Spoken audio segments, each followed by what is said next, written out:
Здравствуйте!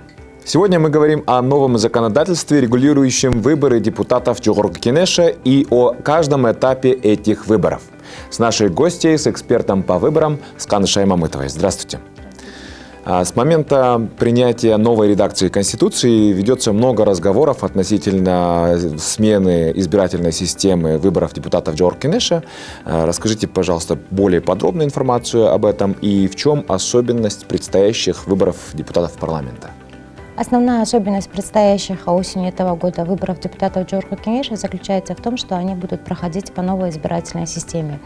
То есть у нас были внесены изменения в Конституцию, в соответствии с которым было сокращено количество депутатов Жогорку Кенеша со 120 до 90. И эти 90 депутатов у нас будут выбираться по новой смешанной, иначе ее еще называют параллельной избирательной системе.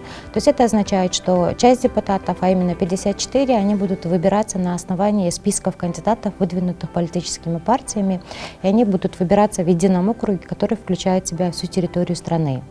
А 36 депутатов, они выбираются по одномандатным округам, на которые разделена была вся территория Кыргызской республики. То есть там от одного округа будет один депутат, который является как бы представителем местного сообщества, да, и избирается местным сообществом.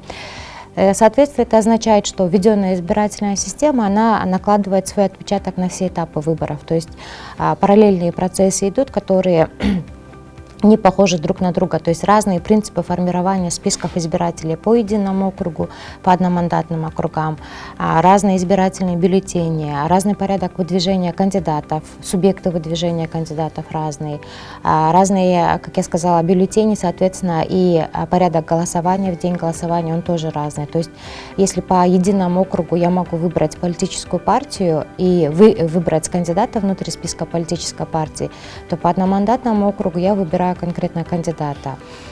Соответственно, и разный подсчет голосов, и разные методы определения результатов выборов. И, соответственно, в результате вот этой вот избирательной системы будет избран парламент, состоящий из 90 депутатов. Ну и будем надеяться, что введенная избирательная система, она позволит сформировать качественный парламент, который будет пользоваться доверием, уважением у избирателей нашей страны. А вот вы сказали, что новая избирательная система наложила свой отпечаток на все этапы выборов. О каких этапах идет речь? Ну, независимо от того, о какой избирательной системе идет речь, любая избирательная кампания, она состоит из ряда этапов. То есть любые выборы, они начинаются с этапа назначения выборов, будь то указ президента, либо постановление Жогорку Кенеша.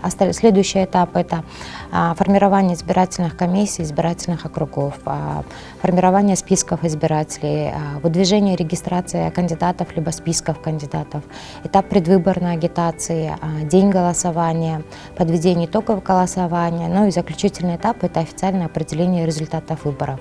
И здесь следует отметить, что на каждом этапе избирательного процесса могут возникать избирательные споры. То есть их можно, в принципе, выделить как самостоятельный этап выборов, но, по сути, это тот процесс, который сопровождает любой этап выборов.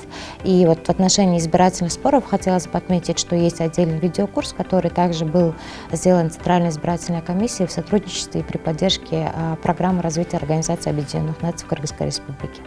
Огромное спасибо за подробную беседу. С нами была эксперт по выборам Канышей Мамытова.